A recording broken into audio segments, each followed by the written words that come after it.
মতো দেশকে বিকিয়ে দেয়া যাবে না, বলছেন রাশেদ প্রধান। তারেক রহমানকে চীন সফরের আমন্ত্রণ চীনা কমিউনিস্ট পার্টির। পাকিস্তানের সেনা প্রধানকে নিয়ে বিস্ফোরক মন্তব্য সাবেক মার্কিন দূতের। যুদ্ধ শেষ করতে চায় ইসরায়েল, ইরানের কাছে পাঠিয়েছে বার্তা। এতক্ষণ শুনছিলেন সংবাদ শিরোনাম, এবারে বিস্তারিত। মীর জাফর ও হাসিনার মতো দেশকে বিকিয়ে দেয়া যাবে না বলে মন্তব্য করেছেন জাতীয় গণতান্ত্রিক পার্টি সহসভাপতি ও দলীয় মুখপাত্র রাশেদ প্রধান। তিনি বলেন, 23 জুন পলাশী দিবসের ইতিহাস সোনার বাংলাকে শ্মশানে পরিণত করার ইতিহাস, স্বাধীনতাকে কেড়ে নেওয়ার ইতিহাস, বিশ্বাসঘাতকতার ইতিহাস। ভাগ্যের কি নির্মম পরিহাস, বিশ্বাসঘাতকতার এই কালো দিন 23 জুন জন্ম নিয়েছিল আওয়ামী লীগ। মীর জাফর যেভাবে প্রহসনের যুদ্ধের মাধ্যমে স্বাধীন বাংলা তুলে দিয়েছিল ইংরেজদের হাতে, শেখ হাসিনা তেমনি প্রহসনের নির্বাচনের মাধ্যমে বাংলাদেশকে বানিয়েছিল ভারতের করদ রাজ্য। তাই আমাদের পলাশির শিক্ষা গ্রহণ করতে হবে। ভবিষ্যতে কেউ মীর জাফর কিংবা শেখ হাসিনা হতে চাইলে তাকে প্রতিহত করতে হবে। আর কোনো বিদেশি প্রভুর কাছে মীর জাফর ও শেখ হাসিনার মতো দেশকে বিকিয়ে দেওয়া যাবে না। সোমবার পল্টনস্থ শফিউল আলম প্রধান মিলনায়তনে জাগপা আয়োজিত পলাশী দিবসের শিক্ষা ও আগামী সচেতনতা শীর্ষক আলোচনা সভার প্রধান অতিথির বক্তব্যে তিনি এসব কথা বলেন। রাশেদ প্রধান বলেন, গণহত্যাকারী শেখ হাসিনাকে প্রশ্রয় দান করেছেন, সীমান্তে হত্যা, ভূমির দখল, পানির ন্যায্য হিস্সা না দেয়া, অবৈধ পুশিন নিয়ে ভারতের আগ্রাসনের বিরুদ্ধে প্রতিবাদ করতে যাদের এখনও সমস্যা হচ্ছে, তাদের সাথে মীর জাফরের পার্থক্য কোথায়? জুলাই গণঅভ্যুত্থানে আমাদের প্রকৃত স্বাধীনতা ও সার্বভৌমত্ব উপভোগ করার সুযোগ সৃষ্টি হয়েছে। শেখ হাসিনার রেখে যাওয়া শ্মশানকে সোনার বাংলায় রূপান্তর করতে হবে। আর তাই আগামীতে নতুন করে কেউ স্বৈরাচার হয়ে হিন্দুস্তানকে প্রভু বানাতে চাইলে বাংলার জনগণ বরদাস্ত করবে না, ইনশাআল্লাহ। আলোচনা সভায় আরও বক্তব্য দেন জাগপা সাধারণ সম্পাদক অধ্যাপক ইকবাল হোসেন, প্রেসিডিয়াম মেম্বার আসাদুর রহমান খান, সাংগঠনিক সম্পাদক সাব্বির আলম চৌধুরী, রাজীব, ঢাকা মহানগর জাগপা আহ্বায়ক শ্যামল চন্দ্র সরকার, যুব জাগপা সভাপতি নজরুল ইসলাম বাবলু এবং শ্রমিক জাগপা সাধারণ সম্পাদক মোহাম্মদ মনোয়ার হোসেন। বিএনপির ভারপ্রাপ্ত চেয়ারম্যান তারেক রহমানকে চীন সফরের আমন্ত্রণ জানিয়েছে চীনের কমিউনিস্ট পার্টি। সোমবার বিএনপির মিডিয়া সেলের সদস্য সাইরুল কবির খান এই তথ্য নিশ্চিত করেছেন। তিনি জানান, চীনের রাজধানী বেইজিংয়ের পিপলস গ্রেট হলে আয়োজিত দ্বিপাক্ষিক বৈঠকে বিএনপির প্রতিনিধি দলকে স্বাগত জানান সিপিএসির পলিট ব্যুরো সদস্য এবং ন্যাশনাল পিপলস কংগ্রেসের ডেপুটি চেয়ারম্যান লি হংঝং। বৈঠকে তারেক রহমানকে চীন সফরের আনুষ্ঠানিক আমন্ত্রণ জানান এই সিপিসি নেতা। বিএনপি প্রতিনিধি দলের নেতৃত্ব দেন দলটির মহাসচিব মির্জা ফখরুল ইসলাম আলমগীর। প্রতিনিধি দলে আরও ছিলেন দলের কেন্দ্রীয় কমিটির গুরুত্বপূর্ণ নেতারা।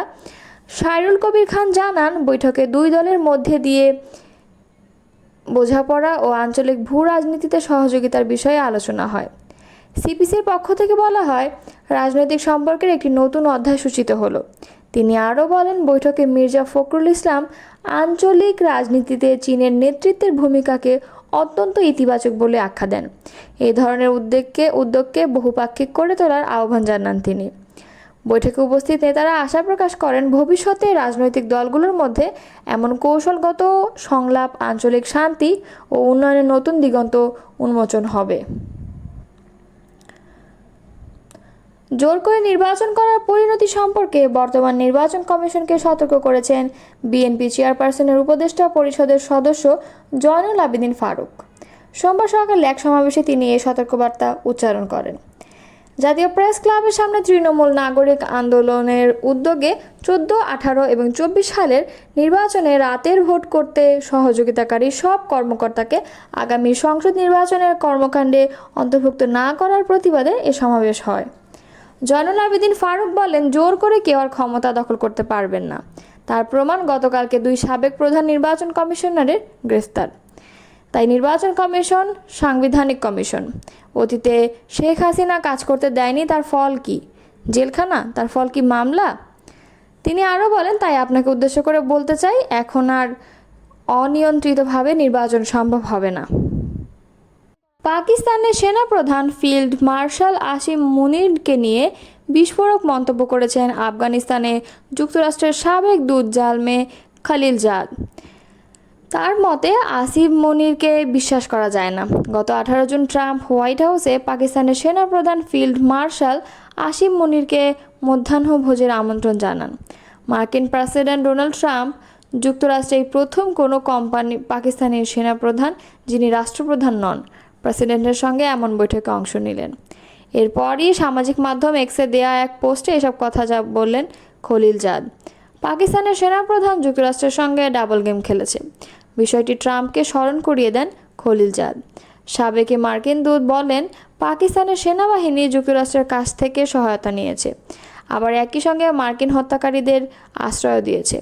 পোস্টে খলিলজাদ আরও বলেন, প্রেসিডেন্ট ট্রাম্প ভালো করেই জানেন পাকিস্তানের সেনাবাহিনী যুক্তরাষ্ট্রের সঙ্গে দীর্ঘ সময় ডাবল গেম খেলেছে। আফগানিস্তানে মার্কিন সেনা উপস্থিত থাকার সময় পাকিস্তান আমাদের কাছে সহায়তা নিয়েছে, একই সঙ্গে আমাদের সেনাদের হত্যাকারীদের মদদ দিয়েছে।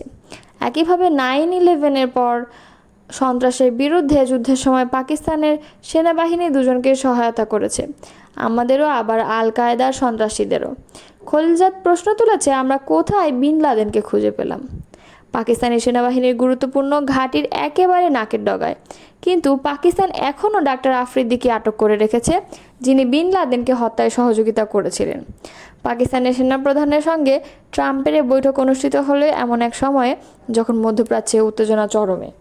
গত 13 জুন থেকে ইসরায়েলি ইরান হামলা থেকে শুরু করে জবাবে ইরানেও পাল্টা ক্ষেপণাস্ত্র ও ড্রোন হামলা চালাচ্ছে। ইসরায়েলের হামলায় ইরানে ইতোমধ্যে 600 জনের বেশি নিহত হয়েছে। অন্যদিকে ইরানের পাল্টা হামলায় ইসরায়েলের নিহতের সংখ্যা প্রায় 100। ইসলামী প্রজাতন্ত্র ইরানের সঙ্গে দ্রুত যুদ্ধ শেষ করার পরিকল্পনা করছে ইসরায়েল। এই বিষয়ে যুক্তরাষ্ট্র তার আরব মিত্রদের মাধ্যমে ইরানের কাছে ইসরায়েলের বার্তা পৌঁছে দিয়েছে। আরব ও ইসরায়েলি কর্মকর্তাদের বরাত দিয়ে সোমবার মার্কিন সংবাদ মাধ্যম ওয়াল স্ট্রিট জার্নালের এক প্রতিবেদনে এই তথ্য জানানো হয়েছে। ইসরায়েলি টেলিভিশন চ্যানেল 12-এর খবরে বলা হয়েছে, আগামী কয়েকদিনের মধ্যে অপারেশন রাইজিং লায়নের মাধ্যমে ইরানের পারমাণবিক ও ব্যালিস্টিক ক্ষেপণাস্ত্র হুমকি নির্মূল করে নিজেদের সামরিক লক্ষ্য খুব দ্রুত অর্জন করতে পারবে বলে প্রত্যাশা ইসরায়েলের। আরবের কর্মকর্তারা ওয়াল স্ট্রিট জার্নালকে বলেছেন, ইসরায়েলকে এই অভিযান শিগগিরই শেষ করতে চায় বলে যুক্তরাষ্ট্র তাদের আরব মিত্রদের মাধ্যমে ইরানকে বার্তা দিয়েছে। তবে যুক্তরাষ্ট্রের হামলার জবাব দেওয়া ছাড়া ইরান এখনই অভিযান শেষ করতে চায় না।